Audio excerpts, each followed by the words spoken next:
வள்ளுவச்சோலையில் இன்று நாம் பார்க்க இருக்கும் குறள், அறிவிலார் தாம் தம்மை பீழிக்கும் பீழை செருவார்க்கும் செய்தல் அரிது. எதிரிகளால் கூட வழங்க முடியாத வேதனையை அறிவில்லாதவர்கள் தங்களுக்கு தாங்களே வழங்கிக் கொள்வார்கள் என்பது பொருள். அது ஒரு மிகச் சிறிய கிராமம். காட்டின் நடுவே மிக ரம்யமாய் அமைந்திருந்தது. அவ்வழகுக்கு அழகு சேர்க்க அருகாமையில் ஆறொன்று ஓடிக்கொண்டிருந்தது. மக்கள் தங்களுக்கு வேண்டிய உணவுப் பொருட்களை தாங்களே பயிர் செய்து வாழ்வை விமரிசையாக வாழ்ந்து வந்தனர். நகர்ந்து கொண்டிருந்த நாட்களில் விவசாயம் பெருக மக்கள் வெளியூருக்கு சென்று பண்டமாற்று முறை பழகி வந்தனர். ஆனால் ஒவ்வொரு முறையும் அக்குறுகிய ஆற்றங்கரையை தாண்டி செல்ல வேண்டியிருந்தது. ஒரு நாள் பெரும் மழை காட்டையும் கிராமத்தையும் ஆட்டி படைத்தது. ஆற்றில் மழை வெள்ளம் பெருக்கெடுக்க அதில் ஒரு ராஜநாகம் உயிருக்கு போராடிய நிலையில் அடித்து வரப்பட்டது. தன் உயிரை காக்க போராடிய அந்த நாகம் ஆற்றங்கரையை நாடி தப்பித்துக் கொண்டது. பின் அதை தன் இருப்பிடமாகவும் கொண்டு விட்டது. பாம்பின் வாழ்வும் நன்றாக மாறிக்கொண்டிருந்த வேளை மக்கள் நடமாட்டம் மீண்டும் துவங்கியது.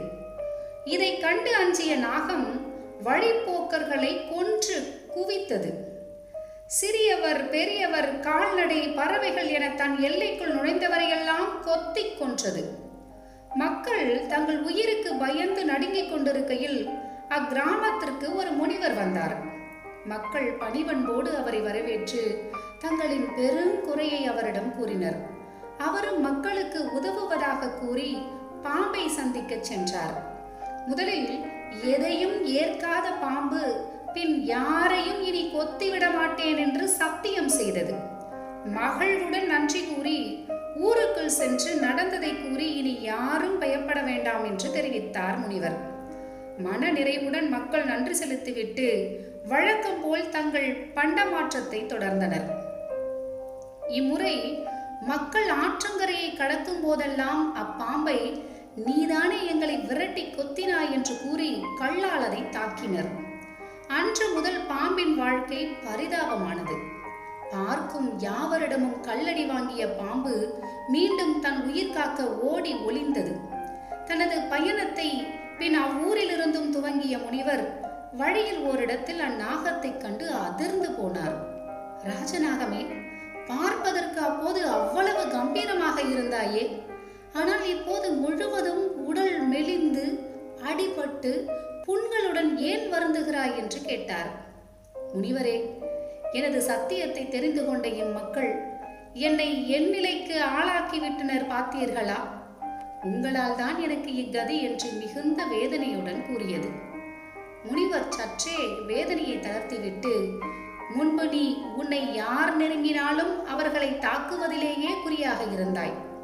இப்போது சத்தியம் செய்து விட்டதால் கொத்தவே கூடாது என்று தீர்மானமாக இருந்து கொண்டு இப்படி அவதிப்படுகிறாய். உன்னை கொத்தக்கூடாது என்று சொன்னேனே ஒழிய கொத்துவது போல் சீரக்கூடாது என்று நான் சொல்லவில்லையே. எதிலும் சிந்தனையற்று போன உனது அளவு கடந்த ஈடுபாட்டினாலே மட்டுமே உனக்கு நீயே தீங்கிழைத்துக் கொள்கிறாய். இனியாவது புரிந்து நடந்து கொள் என்று அன்புடன் கூறி சென்றார். இந்த கதையின் நீதி, எதிலும் சிந்தனையற்ற அளவு கடந்த ஈடுபாடு எல்லோருக்கும் ஆபத்துதான். அறிவிலார் தாம் தம்மை பீழிக்கும் பீழை செருவார்க்கும் செய்தல் அரிது. வள்ளுவத்தை படிப்போம், அதன்படி நடப்போம்.